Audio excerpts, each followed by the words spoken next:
വരൂ sir. Sir, ഇതാണ് വഴി. അകത്തേക്കുള്ള വഴി ഇതാണ്. സേഡികളുടെ വഴി ഏതാണെന്ന് സേഡികൾക്കറിയാം. Yes, come on.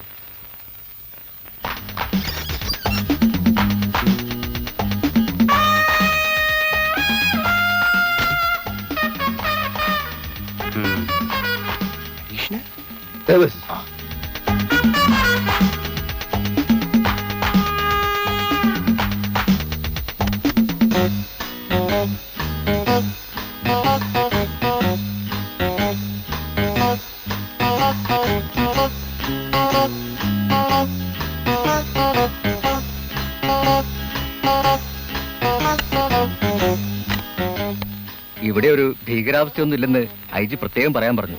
ഏതവസ്ഥയും ഞങ്ങൾക്കൊരുപോലെയാണെന്ന് അദ്ദേഹം അറിഞ്ഞു കാണില്ല.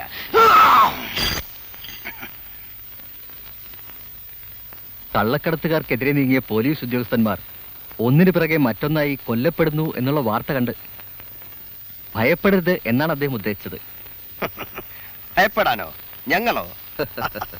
അപ്പൊ ഞങ്ങളുടെ പൂർവ്വചരിത്രമൊന്നും അദ്ദേഹം അറിഞ്ഞു കാണില്ല.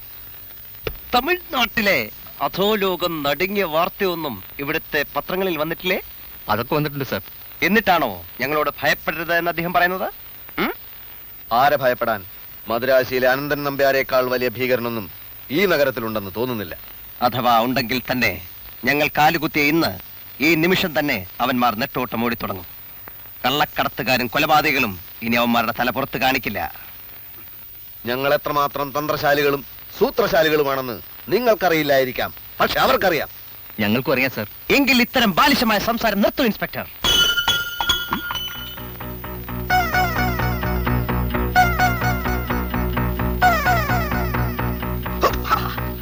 അനങ്ങിപ്പോകരുത്, എല്ലാവരും ഹാൻഡ്സ് അപ്പ്. സാർ, നിങ്ങൾ പോലീസ് ഉദ്യോഗസ്ഥന്മാരായിരിക്കാം, പക്ഷെ ഈ പ്രശ്നത്തിൽ ഇടപെടാൻ ഞങ്ങൾ സമ്മതിക്കില്ല.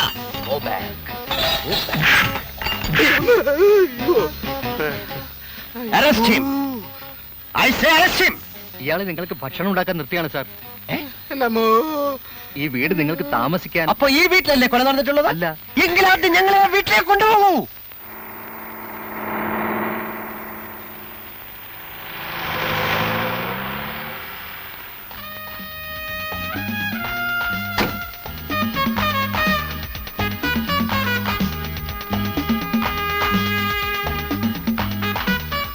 തുറക്കൂ.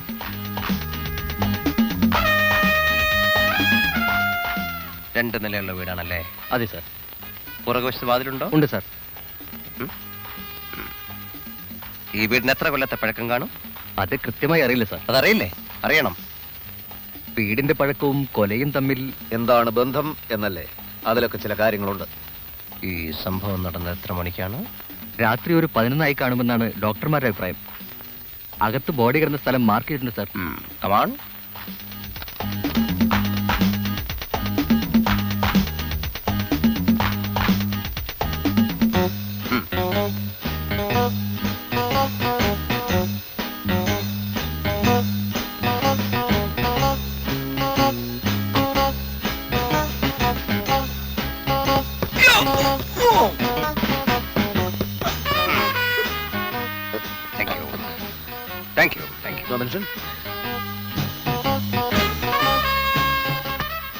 സാർ, ബോഡി കിടന്നിരുന്ന അകത്തെ മുറിയിലാണ്. Yes, I know.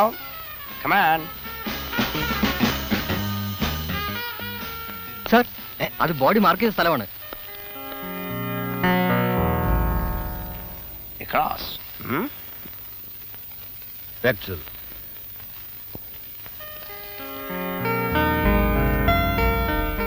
ഇത് തലയല്ലേ?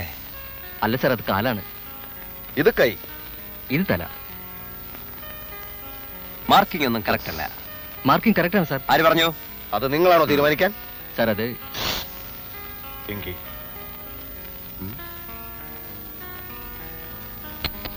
കോൺസ്റ്റബിൾ, ഡയറി എടുക്കൂ.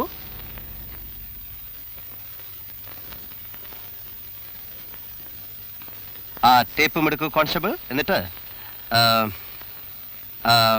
വാതിൽ നിന്ന് ഈ ബോഡി കിടന്ന് ദൂരം അളക്കൂ.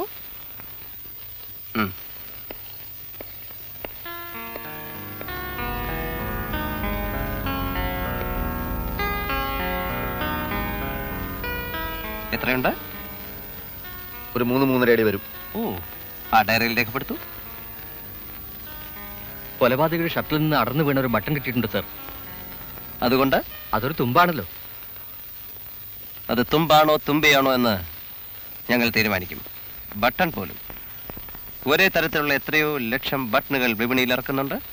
ഈ ഒരു ബട്ടൺ നോക്കി കൊലയാളിയെ നിങ്ങൾ എങ്ങനെ കണ്ടുപിടിക്കും മിസ്റ്റർ? ഫൂളിഷ്നെസ്. കോൺസ്റ്റബിൾ, തല മുതൽ കാല് വരെയുള്ള നീളം എത്രയാണെന്ന് അളക്കൂ. അതിനു മുമ്പ് ഒരു നിമിഷം ഒന്ന് വരും. Okay, excuse me. എന്താ? മനുഷ്യനെ താഴ്ത്തി കിട്ടുന്ന സ്വഭാവം പണ്ടേ നിന്റെ രക്തത്തിലുള്ളതാണ്. കോൺസ്റ്റബിൾ എന്നുള്ള വിളി എനിക്ക് തീരെ പിടിക്കുന്നില്ല. തമിഴ്നാട് ക്രൈം ബ്രാഞ്ചിൽ നീ കോൺസ്റ്റബിളും ഞാൻ ഇൻസ്പെക്ടറുമാണ്. അവിടെ ഇവിടെ അത് കൊട്ടിഘോഷിക്കേണ്ട ആവശ്യമില്ല. ഉള്ള കാര്യം തുറന്ന് പറയുന്നതിന് ആരെയും പേടിക്കണ്ട. നിന്റെ ഈ കോംപ്ലക്സ് മരിച്ചാലും മാറില്ലടാ. ബികോം ഫസ്റ്റ് ക്ലാസ്സിൽ പാസ്സായ ഞാനും പ്രീ ഡിഗ്രി തോറ്റ നീ ഒരിക്കലും തുല്യരാകില്ല. എടാ, CAD-യിൽ BCom CAD pre degree CAD എന്നൊന്നുമില്ല. എല്ലാം CAD തന്നെ. ആവർത്തിച്ചാൽ ഞാൻ മഹാ തറയാകും. ഇനി എന്തോ തറയാകാൻ? നീ തറയാണ്. Duty first. വാതിൽപ്പടിയിൽ കൊലപാതകയുടെ നിന്ന് സംശയിക്കുന്ന രക്തക്കറ ഉണ്ടായിരുന്നു. അത് മറ്റൊരു തുമ്പാണ് സാർ. രക്തം പരിശോധിക്കാൻ ഫോറൻസിക് ലാബിലേക്ക് അയച്ചിട്ടുണ്ട്. അയച്ചോളൂ. പക്ഷെ ഞങ്ങൾക്ക് അതിന്റെ ആവശ്യമില്ല. തുമ്പുണ്ടാക്കാനും കേസ് തെളിയിക്കാനും ഞങ്ങൾക്ക് സ്റ്റേറ്റ് പോലീസിന്റെ സഹായം ആവശ്യമില്ല. നിങ്ങളെ കൊണ്ട് സാധിക്കാഞ്ഞിട്ടാണല്ലോ ഞങ്ങളെ വരുത്തിയത്. സാർ, ഞങ്ങളാൽ കഴിയുന്ന സഹായം. നോ, ഞങ്ങൾ ചില നിർദ്ദേശങ്ങൾ തരും, അതനുസരിച്ചാൽ മതി. ആദ്യമായിട്ട് മിസ്റ്റർ മരിച്ചാലിന്റെ പേരെന്താണ്? അശോക വർമ്മ. അശോക് വർമ്മയ്ക്ക് മരിക്കുമ്പോൾ എത്ര തൂക്കം ഉണ്ടായിരുന്നു? വെയിറ്റ്? അത് ഒരു 70-72. ഊഹം പറ്റില്ല, കൃത്യമായ വെയിറ്റ് വേണം. എന്നിട്ട് അതേ വെയിറ്റിലുള്ള ഒരു ഡമ്മി ഉണ്ടാക്കണം. ആ ഡമ്മി ഞങ്ങൾ മുകളിൽ നിന്ന് താഴേക്കിടും. സാർ, കുത്തേറ്റാണ് വർമ്മ മരിച്ചത്. അപ്പൊ ഡമ്മി? അതൊന്നും നിങ്ങൾ അറിയണ്ട. എങ്ങനെ മരിച്ചാലും ഞങ്ങൾ ഡമ്മി ഇട്ട് നോക്കും. അതാണ് ഞങ്ങളുടെ ഇപ്പോഴത്തെ രീതി. ഡമ്മി ഒന്ന് പോരാ, 2 ആയിക്കോട്ടെ. അതെന്തിനാ? ഒന്ന് ചത്തയാൾ, മറ്റത് കൊന്നയാൾ. ഓ, അങ്ങനെ ആയിക്കോട്ടെ constable. Sorry, CAD mister Vijayan. Yes. പിന്നെ മരിച്ചാളിന്റെ കുറച്ച് ഫോട്ടോസ് വേണം. കൊന്നയാളുടെ ഫോട്ടോ ഉണ്ടെങ്കിൽ അത്. കൊലയാളി ആരാണെന്ന് അന്വേഷിക്കാനല്ലേ CAD നമ്മൾ വന്നത്? അല്ല, ശരിയാണ്. പക്ഷെ ഫോട്ടോ ഉണ്ടെങ്കിൽ കുറച്ചുകൂടെ എളുപ്പമുണ്ടല്ലോ. ഓക്കെ, തൽക്കാലം നമുക്ക് പോകാം. കമാൺ.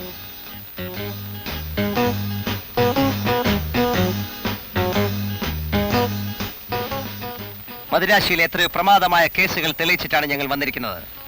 കൊലപാതകി എത്ര സമർത്ഥരായാലും ഞങ്ങൾ അവനെ അകത്താക്കും. കൊലപാതകി കൂട്ടത്തിലോ മറ്റോ ഉണ്ടെങ്കിൽ മര്യാദക്ക് സ്വയം കീഴടങ്ങുന്നതാണ് നല്ലത്. ഞങ്ങളുടെ കയ്യിൽ നിന്ന് രക്ഷപ്പെട്ട് കളയാമെന്ന് ആരും മോഹിക്കണ്ട.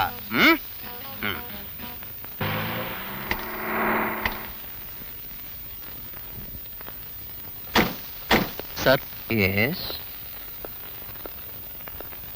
എനിക്ക് അനുഭവ സമ്പത്ത് കുറവാണ്. കുറച്ച് വേണോ? ഈ കേസിന്റെ സ്വഭാവം അനുസരിച്ച് ഇത്രയും പരസ്യമായൊരു അന്വേഷണം വേണം. ഞങ്ങളാണ് കേസ് അന്വേഷിക്കാൻ വന്നിരിക്കുന്നു എന്ന് കുറ്റവാളികൾ അറിയണം. ഒരു വിധപ്പെട്ടവനൊക്കെ അതോടെ കീഴടങ്ങും.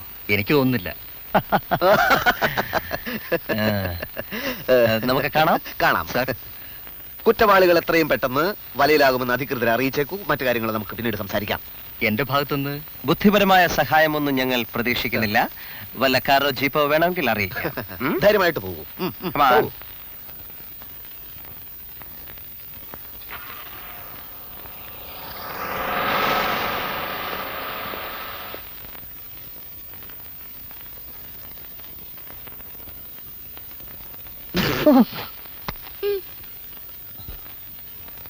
കൊല നടന്ന വീടായിരിക്കുമെന്ന് ഞങ്ങൾ വിചാരിച്ചു.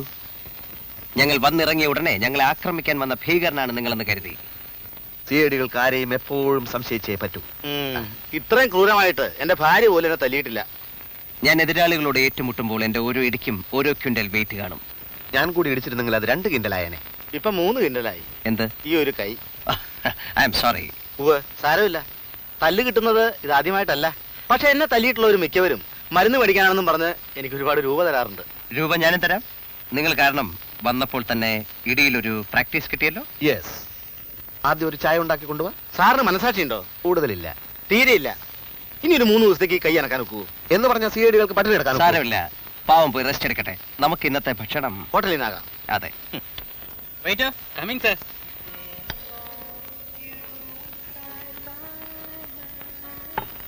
നല്ല കാച്ചാണല്ലോ. ഇന്ന് എന്തോ നല്ല വിശപ്പ്. അതൊരു പുതിയ സംഭവമല്ലല്ലോ. ഇതുപോലെ നല്ല ഫുഡ് ഉണ്ടാക്കാൻ നമ്മുടെ പുതിയ താമസ സ്ഥലത്ത് ആ കുക്കിനോട് നീ ഒന്ന് പറയണേ. മൂക്ക് മുട്ട തിന്ന് കിടന്നുറങ്ങാൻ വന്നവരല്ല നമ്മൾ. ദാസ, നമ്മള് സൗകര്യം കിട്ടുമ്പോ തിന്നില്ലെങ്കിൽ ഒടുവിൽ ഡയബറ്റീസ് വരുമ്പോ ഖേദിക്കും. ഇങ്ങനെ കഴിച്ചാൽ അതിനു മുമ്പ് തന്നെ ഖേദിക്കാം.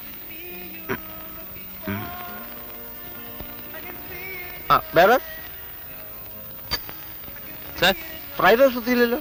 ഉടനെ എത്തിക്കാം സർ. പെട്ടെന്ന് ആയിക്കോട്ടെ. ശരി. കാത്തു നിൽക്കുന്നതിൽ അർത്ഥമില്ല. ഇന്ന് രണ്ടിലൊന്ന് തീരുമാനിക്കും. തീരുമാനിച്ചേ പറ്റൂ. എന്ന് വെച്ചാൽ ചിലപ്പോ ഞാൻ വെടിവെക്കും. അപ്പൊ ചത്തുപോയില്ലേ? കൊല്ലാതെ നിവൃത്തിയില്ലെന്ന് വന്നാൽ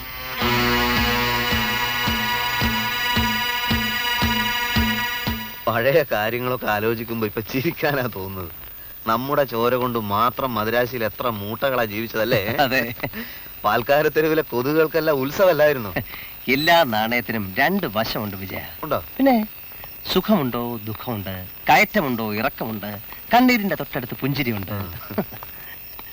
ഇപ്പോഴീ പോലീസ് ഉദ്യോഗസ്ഥന്മാർക്കൊക്കെ നമ്മൾ എന്തൊരു ബഹുമാന. CID ജോലി ഒരു സുഖമുള്ള ഏർപ്പാട് തന്നെയല്ലേ. ആ കേസുകളും തെളിയിക്കണം. അത് തെളിയിക്കാം. ഇന്നത്തെ നമ്മുടെ എല്ലാ നീക്കങ്ങളും വളരെ വളരെ കറക്റ്റ് ആയിരുന്നില്ലേ? നിന്റെ കുറെ വിഡ്ഢിത്തരങ്ങൾ ഒഴിച്ചാൽ എന്റെ ഭാഗം എല്ലാം കറക്റ്റ് ആയിരുന്നു. ഓഹോ. അപ്പൊ കൊലപാതകയെ കണ്ടുപിടിക്കാനുള്ള തുമ്പുകളൊക്കെ കിട്ടിയിട്ടുണ്ടോ ആവോ? സാറിന് വല്ല തുമ്പും കിട്ടിയിട്ടുണ്ടോ? കിട്ടിയെങ്കിൽ എനിക്കും കിട്ടി.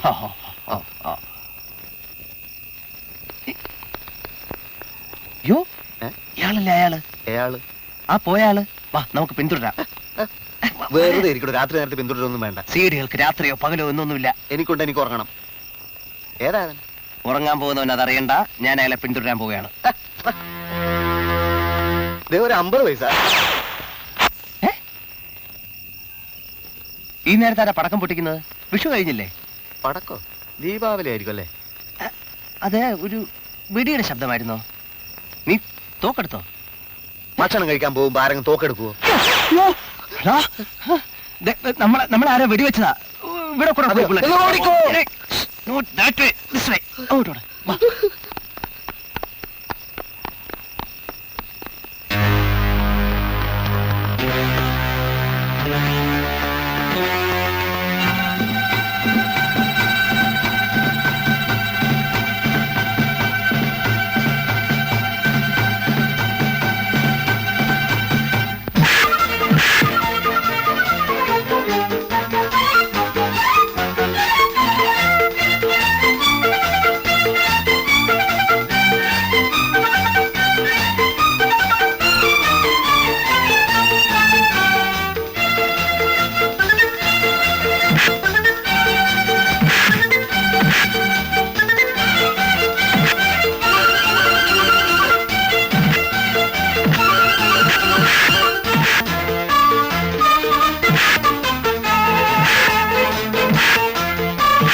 സാർ, ഇത് CIDകളും കുറ്റവാളികളും തമ്മിലുള്ള ഒരു ഏറ്റുമുട്ടലാണ്. സിഐഡികൾ? ഏത് സിഐഡികൾ? ശരികൾ ഞങ്ങൾ ഞങ്ങൾ തന്നെ. ഓഹോ, ഇത് വളരെ മോശപ്പെട്ട ഒരു സ്ഥലമാ. ഇവിടെ നിൽക്കുന്ന അപകടമാ. വേഗം വണ്ടിയിലോട്ട് കയറിക്കോ.